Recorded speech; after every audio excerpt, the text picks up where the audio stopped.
నమస్కారం వార్తలకి స్వాగతం ముందుగా ముఖ్యాంశాలు ఓటు హక్కు కలిగిన ప్రతి ఓటరు తప్పక మే 13న ప్రజాస్వామ్య పండుగలో తమ ఓటు హక్కును వినియోగించుకోవాలి పిలుపునిచ్చిన తిరుపతి జిల్లా కలెక్టర్ మరియు జిల్లా ఎన్నికల అధికారి ప్రవీణ్ కుమార్ గంగమ్మ జాతర వాయిదా సాంప్రదాయ విరుద్ధం పునః పరిశీలన చేయండి తిరుపతి ఎన్నికల రిటర్నింగ్ అధికారి నగరపాలక సంస్థ కమిషనర్ కి జిల్లా కలెక్టర్ కి విజ్ఞప్తి చేసిన రాయలసీమ పోరాట సమితి కన్వీనర్ నవీన్ కుమార్ రెడ్డి రాష్ట్రంలో బీసీలకు అన్యాయం చేసిన వైసీపీ బీసీలను ఉద్ధరిస్తున్నామని చెబుతూ వారిని మోసం చేస్తున్న జగన్ ప్రభుత్వం తిరుపతిలో బీసీ మహిళకు కేటాయించిన మేయర్ను పక్కన పెట్టి డిప్యూటీ మేయర్ హవా ఆరోపించిన ఎన్డీఏ కూటమి నాయకులు. ఇక వార్తల్లోని వివరాలు సార్వత్రిక ఎన్నికలు 2024 నేపథ్యంలో స్వీప్ కార్యక్రమాల నిర్వహణలో భాగంగా ఓటర్లను చైతన్యపరిచే విధంగా పలు కార్యక్రమాలు చేపట్టి మే 13 పోలింగ్ రోజున ప్రజలు తమ ఓటు హక్కును నిర్భయంగా నిష్పక్షపాతంగా తమ ఓటు హక్కును వినియోగించుకునేలా అవగాహన కల్పించి ఓటింగ్ శాతం పెరిగేందుకు అన్ని రకాల చర్యలు తీసుకుంటున్నామని కలెక్టర్ మరియు జిల్లా ఎన్నికల అధికారి ప్రవీణ్ కుమార్ పేర్కొన్నారు. ఆదివారం ఉదయం స్థానిక తిరుపతి ఎమ్మర్పల్లి సర్కిల్ నుండి లక్ష్మీపురం సర్కిల్ వరకు ఏర్పాటు చేసిన బైక్ ర్యాలీని జిల్లా కలెక్టర్ తిరుపతి మున్సిపల్ కమిషనర్ అతిథి సింగ్ తో కలిసి మున్సిపల్ శాఖ వారు జిల్లా స్థాయిలో ఏర్పాటు చేసిన స్వీప్ కార్యక్రమంలో పాల్గొని ప్రజలు విద్యార్థులు అధికారులు తదితరులతో ఓటర్ ప్రతిజ్ఞ చేయించి అక్కడే ఏర్పాటు చేసిన సంతకాల సేకరణ ఫ్లెక్సీపై తమ అమూల్యమైన సందేశం ప్రజాస్వామ్య పండుగలో మనమందరం పాల్గొందాం స్వేచ్ఛ పారదర్శక ప్రశాంత వాతావరణంలో ఓటు హక్కును వినియోగించుకోవాలని తెలుపుతూ సంతకాలు చేశారు. అనంతరం సెల్ఫీ బూత్ పాయింట్ నందు ఫోటో దిగి అనంతరం బైక్ ర్యాలీని జెండా ఊపి ప్రారంభించారు. ఈ సందర్భంగా కలెక్టర్ మరియు జిల్లా ఎన్నికల అధికారి మాట్లాడుతూ స్వీప్ కార్యక్రమాల నిర్వహణ ఒక ప్రణాళిక ఏర్పాటుతో జిల్లా నియోజకవర్గ బూత్ స్థాయిలలో ఓటర్లను చైతన్యపరిచేందుకు పలు కార్యక్రమాలు చేపట్టామని అందులో భాగంగా నేడు తిరుపతి పట్టణంలో మున్సిపల్ శాఖ వారు స్వీప్ కార్యక్రమంలో భాగంగా బైక్ ర్యాలీ ఏర్పాటు చేయడం జరిగిందని తెలిపారు. జిల్లాలో ఎన్నికల ప్రశాంత వాతావరణంలో నిష్పక్షపాతంగా పారదర్శకంగా జరిగేలా అన్ని రకాల చర్యలు తీసుకుంటున్నామని ప్రతి ఓటరు తమ ఓటు హక్కును నిర్భయంగా స్వేచ్ఛగా వినియోగించుకోవాలని పిలుపునిచ్చారు. స్వీప్ కార్యక్రమం భాగంగా మున్సిపల్ కార్పొరేషన్ స్థాయిలో జిల్లా స్థాయి కార్యక్రమం నిర్వహించడం జరిగింది. స్వీప్ మనందరికీ తెలుసు, లాస్ట్ 3 years 4 years నుంచి 2024 జనరల్ ఎలక్షన్ సందర్భంగా స్వీప్ కార్యక్రమం భాగంగా ఎన్నో కార్యక్రమాలు జిల్లా స్థాయిలో కాన్స్టిట్యుయెన్సీ స్థాయిలో బూత్ లెవెల్ స్థాయిలో నిర్వహించడం జరిగింది. మన జిల్లాలో కూడా ఇప్పుడు 13వ తేదీ జరిగే ఎలక్షన్ సందర్భంగా స్వీప్ కార్యక్రమం ఇలాంటి ఎన్నో కార్యక్రమాలు జిల్లా స్థాయి నుంచి బూత్ లెవెల్ స్థాయి వరకు నిర్వహించడానికి ఒక ప్రణాళిక తయారు చేయడం జరిగింది. ఈ స్వీప్ కార్యక్రమం భాగంగా ముఖ్యంగా మన జిల్లాలో కూడా ఓటింగ్ శాతం పెంచడానికి ప్రయత్నం చేయడం, రెండవది ఎథికల్ ఓటింగ్, ఎవరు కూడా ఎలాంటి ప్రలోభాలకి గురి కాకుండా ఓటింగ్ వేయాలనే ఉద్దేశంతో ఈ కార్యక్రమం నిర్వహించడం జరుగుతూ ఉంది. మన జిల్లా దాదాపుగా 18,500 ఓటర్లు ఉన్నారు. వాళ్ళకి విజ్ఞప్తి ఏముందంటే ప్రతి ఒక్కరూ 13వ తేదీ పోలింగ్ స్టేషన్కి రావాలి, ఓటు వేయాలి. అలాగే అబ్సెంటీ ఓటర్ సందర్భంగా కూడా హోమ్ ఓటింగ్ ఏదైతే కార్యక్రమం నిర్వహించడం జరుగుతూ ఉంది ఆ కార్యక్రమంలో కూడా అబ్సెంటీ ఓటర్స్ సీనియర్ సిటిజన్స్ కానీ లేకపోతే ఫిజికలీ ఛాలెంజ్ ఓటర్స్ కానీ వాళ్ళు కూడా రైట్ టు ఓట్ హక్కు వినియోగించాల్సిన అవసరం ఉంది.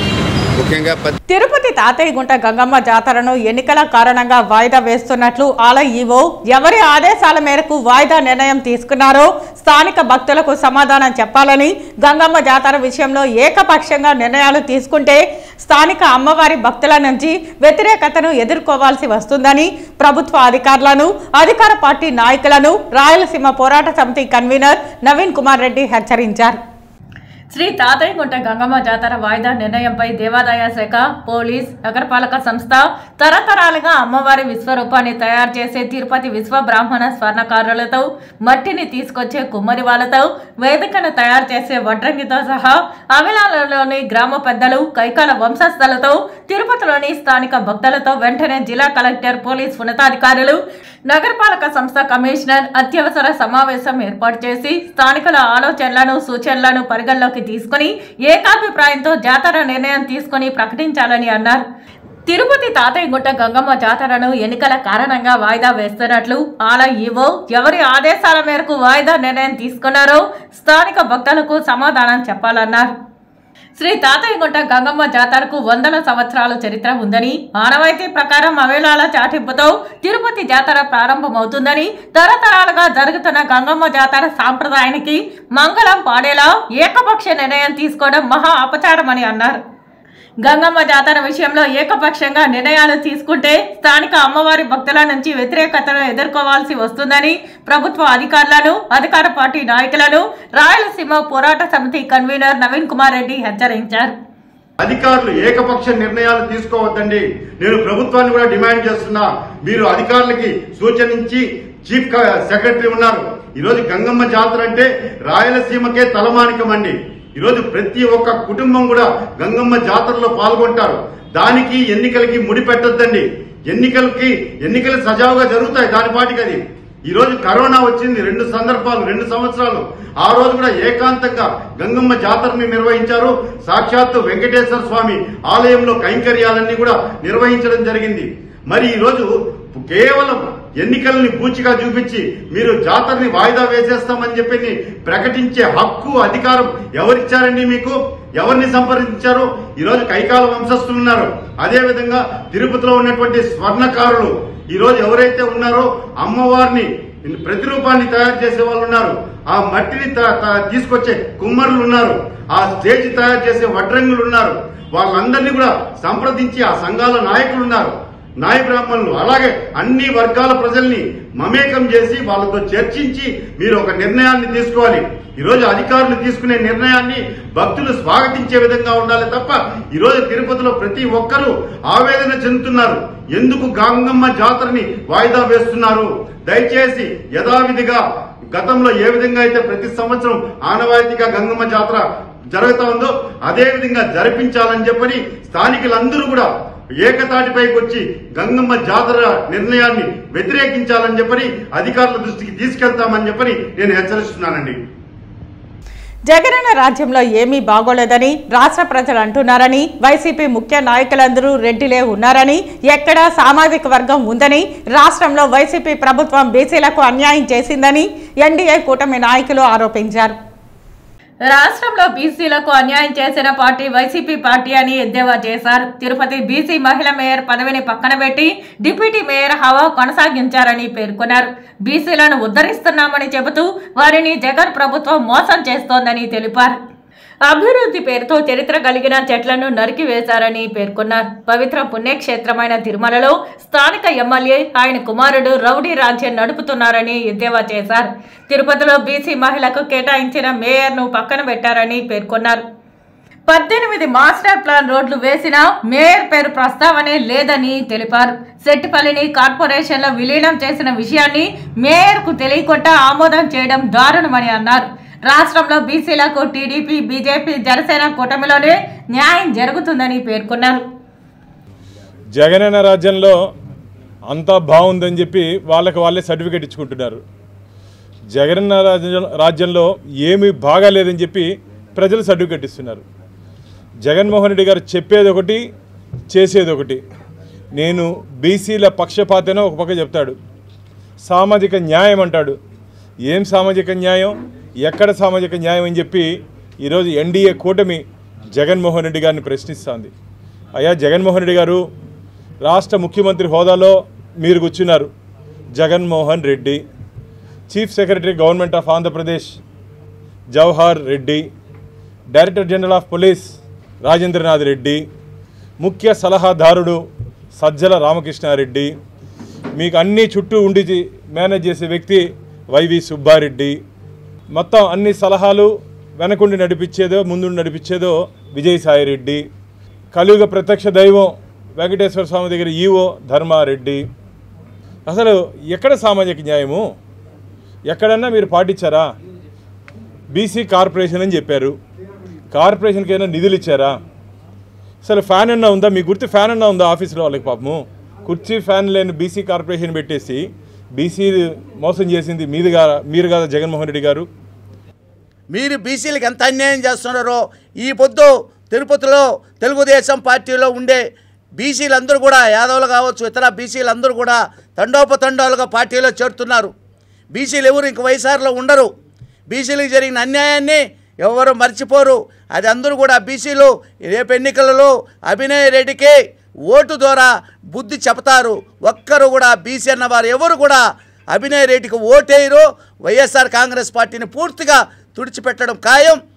కూటమి అభ్యర్థి ఆరణి శ్రీనివాసులు గారు గాజు గ్లాసు మీద భారీ మెజార్టీతో గెలుస్తాడని మేము గంటా పథకం చెప్తున్నాం. మేరే కాదు, ఇతర బీసీ వాళ్ళందరూ కూడా ఆయనాన్ని మర్చిపోరని కంఠాపదంగా చెప్తున్నాం. బీసీలకు ఏదైనా ఉంటే కూటమి న్యాయం చేస్తుంది. రేపు కూటమి అభ్యర్థి గెలిస్తేనే బీసీలకు తగిన న్యాయం జరుగుతుందని కూడా మేము అందరూ కూడా తెలియజేస్తున్నాం.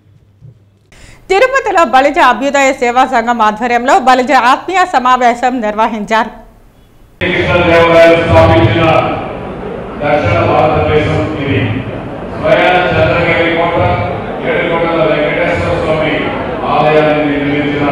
మహానాయకుడు మన శ్రీకృష్ణదేవరాయలు.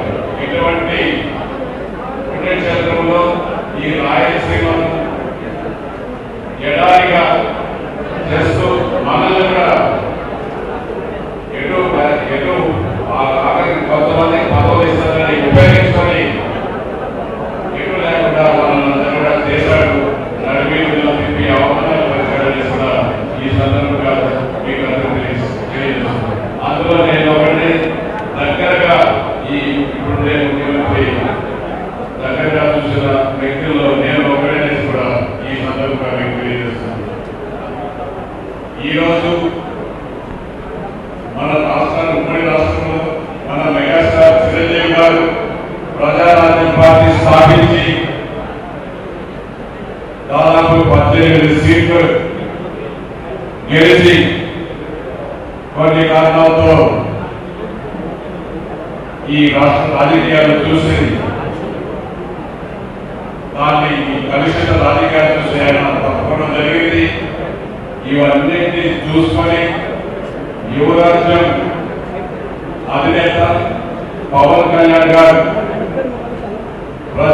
జనసేన పార్టీ మొదలుపెట్టి ఆంధ్ర రాష్ట్రాన్ని ఇప్పుడున్న రాక్షస పాలనను అంతం చేసి ప్రజలకు మంచి చేయాలి, యువతకు మంచి చేయాలి, మహిళలకు మంచి చేయాలి, యువతకు ఉద్యోగాలు కల్పించాలి, అదేవిధంగా ప్రతి ఒక్కరికి పని, కార్మికుల ఇండస్ట్రీస్ నెలకొల్పి ఉద్యోగాల అవకాశాలు కల్పించాలి, యువతకు ఉద్యోగం కల్పించాలనే ముఖ్య ఉద్దేశంతో ఆంధ్ర రాష్ట్రాన్ని అభివృద్ధి చేయాలనే ఉద్దేశంతో ఒక అనుభవశాలి అయిన నారా చంద్రబాబు నాయుడు గారు, అదేవిధంగా ప్రపంచ దేశాల్లో మన దేశాధినేత పోటీ పడి ముందుకు తెస్తున్న మోదీజీ గారితో సహాయ సహకారాలతో ఈ ఆంధ్ర రాష్ట్రాన్ని 5 కోట్ల ఆంధ్రని అభివృద్ధి చేయాలనే దిశగా ముందుకు సాగిస్తున్న ఏకైక నాయకుడు పవన్ కళ్యాణ్ గారి సందర్భంగా మనం గుర్తుపెట్టుకోవాల్సిన అటువంటి నాయకుడికి పవన్ కళ్యాణ్ గారికి మన వంతు సహాయ సహకారాలు ప్రతి ఒక్కరూ మనం అందించాలని కూడా ఈ సందర్భంగా మీకు గుర్తు చేస్తున్నాం. మదనపల్లి నియోజకవర్గంలో మంత్రి పెద్దిరెడ్డి రామచంద్రారెడ్డి ఎన్నికల ప్రచారం నిర్వహించారు. ఎమ్మెల్యేగా నిస్కార్ అహ్మద్ను, ఎంపీగా పెద్దిరెడ్డి మిథున్ రెడ్డిని గెలిపించాలని మంత్రి కోరారు. ఈ సందర్భంగా పెద్దిరెడ్డి రామచంద్రారెడ్డి మాట్లాడుతూ నిస్సార్ అహ్మద్ కు సీటు ఇవ్వడంపై అందరూ హర్షం వ్యక్తం చేస్తున్నారని పేర్కొన్నారు. అలాంటి మంచి వ్యక్తిని గెలిపించుకోవాలని తెలిపారు. మిథున్ రెడ్డి ఎలాంటి అభివృద్ధి కార్యక్రమాలు చేశారో అందరికీ తెలుసునని అన్నారు. ఏడాదిలోపు హంద్రీనివా నీరు మన ప్రాంతానికి అందుతుందని, చంద్రబాబు 14 ఏళ్లు ముఖ్యమంత్రిగా ఉండి కుప్పంకు నీరు ఇవ్వలేకపోయారని ఎద్దేవా చేశారు. వైఎస్ జగన్ ముఖ్యమంత్రి అయ్యాక హంద్రీనివా కాలువ పూర్తి చేసి కుప్పానికి నీరు ఇచ్చారని తెలిపారు. ఇద్దరు ముఖ్యమంత్రులు ఉండి ఈ ప్రాంతానికి ఏం చేశారని ప్రశ్నించారు. చంద్రబాబు, కిరణ్ కుమార్ రెడ్డి ఇద్దరే అని తెలిపారు.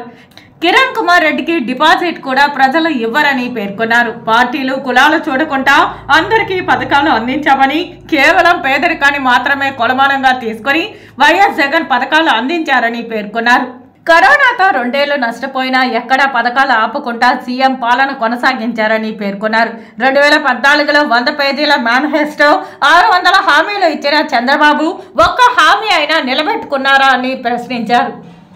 చంద్రబాబు బూటకపు హామీలు, సూపర్ 6లు నమ్మే పరిస్థితుల్లో ప్రజలు లేరని, తప్పకుండా ప్రజలందరూ ఫ్యాన్ గుర్తుపై ఓటు వేసి వైఎస్ జగన్ కు అండగా నిలవాలని కోరారు. మిథున్ రెడ్డి గురించి ప్రత్యేకంగా చెప్పనక్కర్లేదు. ఈరోజు మనకు మదనపల్లి నుంచి తిరుపతి దాకా 4 లేన్ల రోడ్డు మంజూరైంది. అదే పుంగనూరు బైపాస్ రోడ్డు మంజూరైంది. మదనపల్లి పలమనేరు రోడ్డు మంజూరైంది. మనం గత ఎన్నికల్లో చెప్పాము అందరినేవారు నీళ్లు తెస్తామని చెప్పి. మనం ఎస్టిమేట్ వేసాం, టెండర్ అయింది, ఎన్సీసీ కంపెనీ తీసుకోంది, తొందరలో మొదలు పెడతారు. మన కాలువ, ప్రధాన కాలువ వైడనింగ్తో పాటు ఈ మండలానికి, చౌడేపల్లి మండలానికి 2కి కూడా వాళ్ళే చేస్తారు. తప్పకుండా సంవత్సరం లోపల నీళ్ళు వచ్చే పరిస్థితి కూడా ఉందని కూడా మీకు మనవి చేస్తా ఉన్నాను. ఎవరైనా చెప్పినా ఈ అందరినీ కాలువ వైఎస్ఆర్ కాంగ్రెస్ పార్టీతోనే వస్తుంది, జగన్మోహన్ రెడ్డి గారితోనే వస్తుంది, పూర్తి చేసేది కూడా మనమే అని చెప్పి కూడా మీకు మనవి చేస్తా ఉన్నాను. ఈరోజు రాష్ట్రం మొత్తం మీద మనం చూస్తూ ఉన్నాం. చంద్రబాబు నాయుడు కుప్పంకు నీళ్లు లేకపోయాడు. 14 సంవత్సరాలు ముఖ్యమంత్రిగా ఉన్నాడు, 3 సార్లు ముఖ్యమంత్రిగా ఉన్నాడు. కనీసం అందరినీ కాలువ పూర్తి చేసుకోలేకపోయాడు. అది కూడా మనం ముఖ్యమంత్రి, మన ప్రీతం నాయకుడు జగన్మోహన్ రెడ్డి గారు వచ్చిన తర్వాతే మనం పూర్తి చేసి వారి చేతుల మీదుగానే అక్కడ చెరువులు కూడా నింపడం జరిగింది. మరి అంత పెద్ద ఎత్తున మన ప్రభుత్వం అక్కడ పనిచేస్తూ ఉందంటే మీరేమైనా ఇక్కడ 2 ముఖ్యమంత్రులు ఉన్నారు, ఈ ప్రాంతంలో ఏదైనా చేశారని అడుగుతా ఉన్నాను. కిరణ్ కుమార్ రెడ్డి కానీ చంద్రబాబు కానీ ఏది కూడా చేయలేక పైపెచ్చు ప్రగల్భాలు పలుకుతూ ఉన్నారు. తిరుమలలోని వసంతోత్సవ మండపంలో శ్రీవారి సాలకట్ల వసంతోత్సవాలు ఆదివారం శోభాయమానంగా ప్రారంభమయ్యాయి. వసంత ఋతువులో శ్రీ మలయప్ప స్వామివారికి జరిగే ఈ ఉత్సవానికి వసంతోత్సవం అని పేరు ఏర్పడింది. ఎండవేడి నుండి స్వామివారు ఉపశమనం పొందేందుకు జరిపే ఉత్సవం కావడంతో దీన్ని ఉపశమనోత్సవం అని కూడా అంటారు.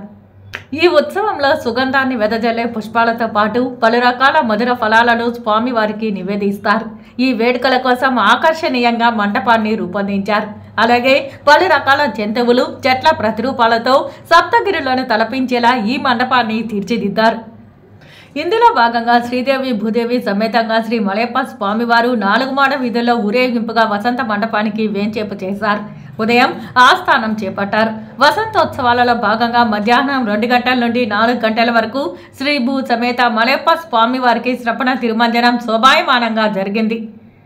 ముందుగా విశ్వక్సేనారాధన, పుణ్యాహవచనం, నవకలశాభిషేకం, రాజోపచారం నిర్వహించారు. అనంతరం ఛత్ర చామర వ్యజన, దర్పణాది నైవేద్యం, ముఖ ప్రక్షాళన, ధూపదీప నైవేద్యం చేపట్టారు. ఆర్ఘ్యపాద నివేదనలో భాగంగా క్షీర, దధి, మది, నారికేలం, హరిద్రోదకం, గంధోదకంతో స్నపనం నిర్వహించారు. వీటితో శంకుధార, చక్రధార, సహస్రధార, మహాకుంభాభిషేకాలను వైకానస ఆగమోక్తంగా చేపట్టారు. ఈ సందర్భంగా తైత్తరీయ ఉపనిషత్తు, పురుష సూక్తం, శ్రీ సూక్తం, భూసూక్తం, నీలా సూక్తం, పంచశాంతి మంత్రాలు, దివ్య ప్రబంధంలోని అనేక సమయంలో అనుసంధానం చేసే పాసురాలను వేద పండితులు పఠించారు. ఈ వేడుకల్లో ఒక్కో క్రతువులో ఒక్కో రకమైన ఉత్తమ జాతి పుష్పాలను సమర్పించారు.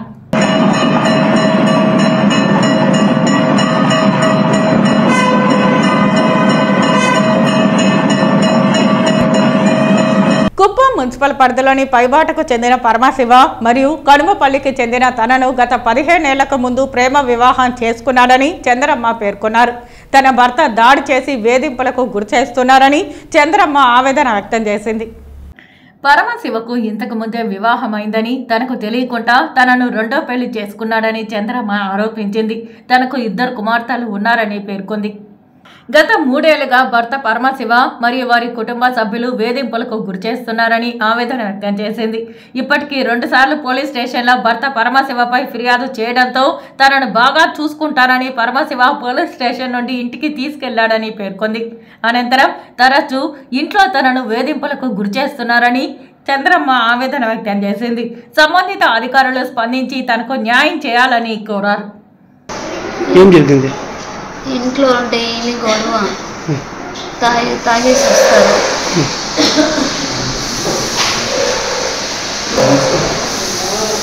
ఎంత మాట్లాడితే కొట్టేకి వస్తారు. మేము వచ్చి లవ్ మ్యారేజ్ చేసుకున్నాం. వాళ్ళకి ముందుగానే పెళ్ళైందని నాకు తెలియదు. చేసుకుంటుంది. నాకు 2 ఆడబిడ్డలు. క్యాస్ట్ లవ్ మ్యారేజ్ అని చెప్పి ఎప్పుడూ కొడుతూనే ఉంటారు. వాళ్ళ అమ్మోళ్ళ ఇంటికి పోతే కూడా వాళ్ళ అమ్మోళ్ళు వచ్చి మీరు క్యాస్ట్ ఫీలింగు మేము మా ఇంటికి వద్దు మీరు అని సపరేట్గానే పెట్టేసిన్నారు. ఈ పాప చిన్నప్పటి ఇంకా మేము బాడిగింట్లోనే ఉండాము. మాకు ఇల్లు కట్టిమంటే కట్టించేవాడు అంటారు. ఏమో మాట్లాడితే గొడవ జడలకు వస్తారు. వాళ్ళు వచ్చి పల్లెళ్ళు వేసి వాళ్ళు ఏమన్నా మాట్లాడితే ఇంట్లో ఎప్పుడు డైలీ గొడవే. మీ ఊరు? మాది వచ్చి పెళ్ళి, మా ఇంట్లో వచ్చి వినాయకుడు. వాళ్ళు కూడా ఇంటికి చేర్పించలేదు. ఇంకోతే మీరేస్తే వాళ్ళు అని మాట్లాడతారు. ఎంత కాసులు ఇస్తే కావాలంటే ఇస్తాను, మా మాటలు కూడా అని అంటారు. నీకు ఎంత కావాలి చెప్పించేస్తాను, నన్ను వదిలేయి అంటారు. తిరుమల 2వ ఘాట్ రోడ్లో జీప్ బోల్తా పడింది. తమిళనాడుకు చెందిన భక్తులకు స్వల్ప గాయాలు కాగా 108 సిబ్బంది ద్వారా తిరుపతి బర్డ్ హాస్పిటల్కు తరలించారు.